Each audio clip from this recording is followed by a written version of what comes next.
මේ තියෙන්නේ අපි හදාගත්ත රොටි ටික. ග්‍රේට් sugar තියෙන කෙනෙක්ට හරි කොලෙස්ටරෝල් තියෙන කෙනෙක්ට හරි හෙල්ති කෙනෙක්ට හරි ටික ගොඩක් රස වෙනවා. ඊට පස්සේ මං සීලියම් හස්. එම රසයි මේක ඇත්තටම හැදුවට පස්සේ හරිම රහයි. ඒ වගේම ගුණයි. මම නම් දෙකක් ලොකුවට හදා ගන්න ඕන නිසා තුනක් විතර දා ගන්නවා. මොකද නැත්නම් ජල වාෂ්ප මේ වෙලාව රොටිය පෙඟෙනවා. එතකොට අර රහ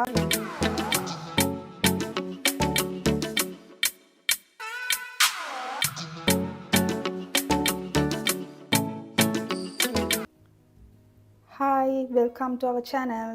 අද ඔයගොල්ලන්ට මම කියලා දෙන්නේ almond flour වලින් කොහොමද රොටි එකක් හදාගන්නේ කියලා. හරිම ගුණදායකයි මේ රොටි එක. ඉතින් ගොඩක් කටේ පුරුදුලා දෙනවා පාන් පිටි වලින් රොටි කන්න. පාන් පිටි ඇත්තටම හොඳ නෑ. කාබෝහයිඩ්‍රේට්, sugar තියෙන කෙනෙක්ට හරි, කොලෙස්ටරෝල් තියෙන කෙනෙක්ට හරි, හෙල්ති කෙනෙක්ට හරි ඇත්තටම මේ ගුණදායක නෑ පාන් පිටි කියන එක. දැන් ගොඩක් කටේ පාන් පිටි වල කන්න නැතුව වෙන වෙන දේවල් වලට යොමු වෙලා තියෙනවා. ඉතින් අද මම අරන් තියෙනවා almond flour oats අරන් තියෙනවා චුට්ටක්. මොකද මම පල්ප් එක හදා ගන්න ඕන නිසා. එක බිත්තරයක් අරන් තියෙනවා. මොසරෙල්ලා චීස් ටිකක් තියෙනවා. ඊට පස්සේ කරපිංචා මිරිස් තමයි චූටියට කපාගෙන තියෙනවා. ඊට පස්සේ මම මෙතන අරන් තියෙන රතු ලූණු. රතු ලූණු සාමාන්‍ය රොටි එකට දැම්මම රහයි. මේ කියන්නේ බී ලූණු වලට වඩා රතු ලූණු දැම්මම රොටි එක ගොඩක් රස වෙනවා. ඊට පස්සේ මම සීලියම් හස්ක්. මේකත් ෆයිබර් මේකත් ඇත්තටම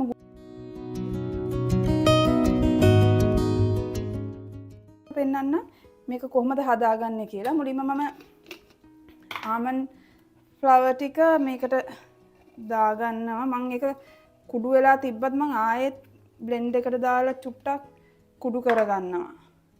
oats ටිකත් මම ඒකටම දාගන්නවා.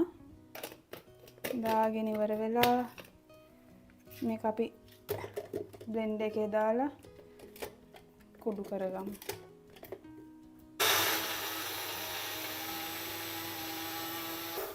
දැන් මේක කුඩු කරගෙන ඉවරයි. හොඳට කුඩු වෙලා තියෙන්නේ. දැන් අපි භාජනයක් අරගෙන එකට මෙහෙම කුඩු කරගත්ත ටික දාගමු. මෙහෙම. ඊට පස්සේ මං සීලියම් හස්ක් එකෙන් 7.5 ml. ඒ කියන්නේ ටේබල් ස්පූන් එකෙන් භාගේ 7.5. 7.5න් හැඳි එකමාරක් විතර දාගන්නවා. ඊට පස්සේ ඒකටම අපි ලූණු ටිකත් දාගන්නවා. ඊට පස්සේ කරපිංචා මම හීනෙට ලියාගෙන තියෙන මේවා බදෙද්දි හරි රහයි. ඊට පස්සේ මිරිස් ටිකත් දාගන්නවා. ඊට පස්සේ චීස් ටිකත් ඇඩ් කරගන්නවා. ඊට පස්සේ අපි බිත්තරෙත් ඊට පස්සේ අපි ඒකට වතුර චුට්ටක්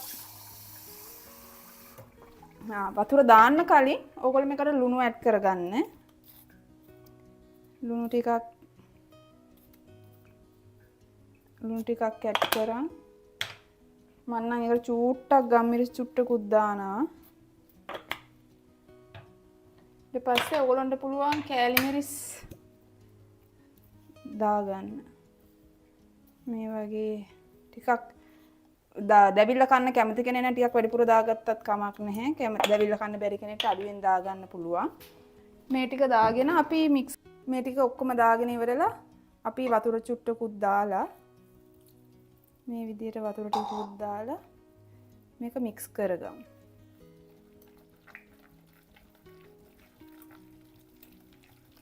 හරිම රසයි මේක ඇත්තටම හැදුවට පස්සේ හරිම රහයි. ඒ වගේම ගුණයි. කිසිම ප්‍රශ්නයක් නැහැ. ඒ කියන්නේ මේක sugar තියෙන කෙනෙක්ට උනත් කන්න පුළුවන් කිසිම ප්‍රශ්නයක් නැතුව.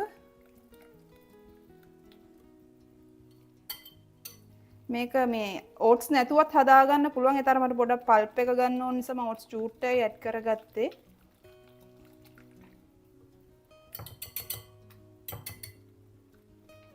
මේ වගේ අපි අර තෝසේ පදම තමයි මේකෙනුත් හදාගන්නේ.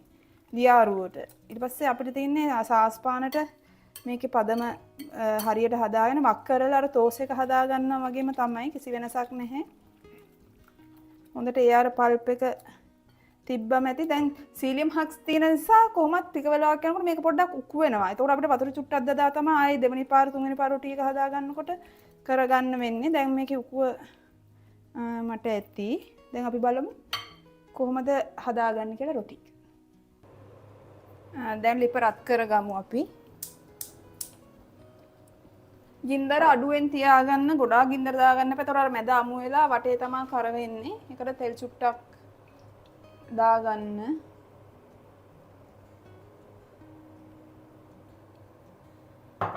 තෙල් චුට්ටක් දාගෙන රත් වුණාට පස්සේ අපි පදම දාගමු. දැන් තෙල් එක රත් වෙලා තියෙන්නේ. අපි දැන් පදම අරගෙන මික්සර් එක අරන් මෙහෙම පොඩි හැන්දකින් දාගන්න. එතකොට ඕගොල්ලන්ට ලේසි. මෙහෙම මැදට දාගෙන මම නම් දෙකක් ලකුවට හදා ගන්න ඕන නිසා 3ක් විතර දා ගන්නවා. 3ක් විතර දාගෙන මෙහෙම පොඩ්ඩක්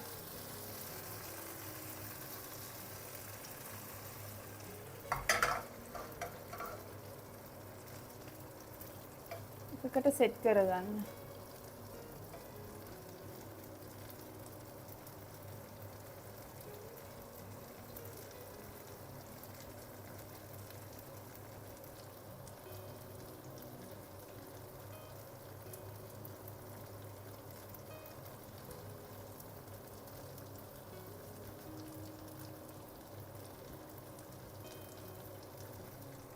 පුළුවන් තරම් අඩු ගින්දරේ හදාගන්න.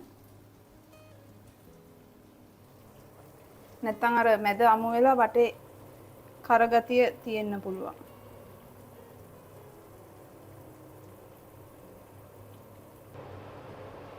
මම ලිඩ් එකෙන් වහගත්තා. මේ මොකද හොඳට එතකොට අර ඇතුළ රස්නෙට උඩ පැත්තට ටිකක් තැම්බෙන නිසා. මේක දැන් අනිත් පැත්ත හරවන්න ගියොත් එහෙම කැඩෙනවා. ඒක නිසා මම මේක මෙහිම පිගානට මේ වගේ පිගානට දාගන්නවා. පිගානට දාගෙන තමයි මම මේක මේ ආයේ පෑන් එකට දාගන්නේ අනිත් පැත්ත. මේ වගේ. එතකොට අර කැඩෙන්නේ නැහැ. ලස්සනට රොටි එක තියෙනවා.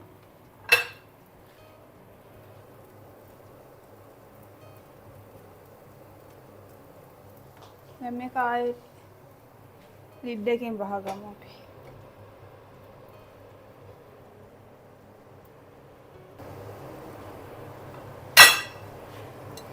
දැන් රොටි එක ඉවරයි. අපි දැන් ඒක ප්ලේට් එකකට දාගමු.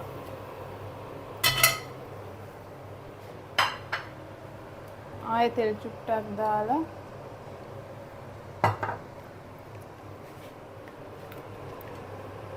මේ දෙවෙනි රොටියට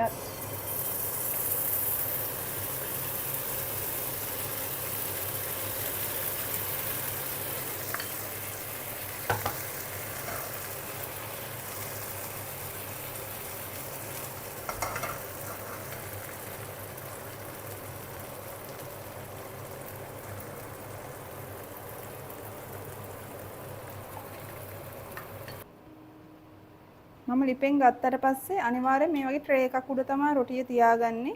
මොකද නැත්නම් ජල වාෂ්ප මේ වෙලා රොටිය පෙඟෙනවා. එතකොට අර රහක් නැහැ. ක්‍රිස්පි ගතිය නැති වෙනවා.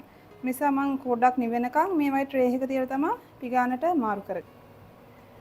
දැන් අපි ඉස්සෙල්ලා රොටි ටික හදාගන්නකම් මේ මික්ස්චර් එක දැන් මේ වෙනකොට මේ උකු වෙලා තියෙන්නේ. අපිට පුළුවන් මේකට වතුර ටිකක් දාගන්න. එහෙම වෙන්නේ අපි සීලියම් හස්ක් දාගත්තු නිසා, ඒක ෆයිබර් එකක් නිසා. දැන් අපිට මේකට පුළුවන් ආයෙ හදාගන්නට මේකට වතුර ටිකක් ඇඩ් කරගන්න. මේ තියෙන්නේ අපි හදාගත්ත රොටි ටික. රොටි ඒ පදමෙන් රොටි 4ක් විතර හදාගන්න පුළුවන්. හරිම රහයි. ඔයගොල්ලන්ට සැමන් හොද්දක් හරි, චිකන් හොද්දක් හරි ඕන දෙයක් එක්ක කන්න පුළුවන්. හරිම ගුණදායකයි. ඔයගොල්ලොත් හදලා බලන්න. තෑන්ක්ස්.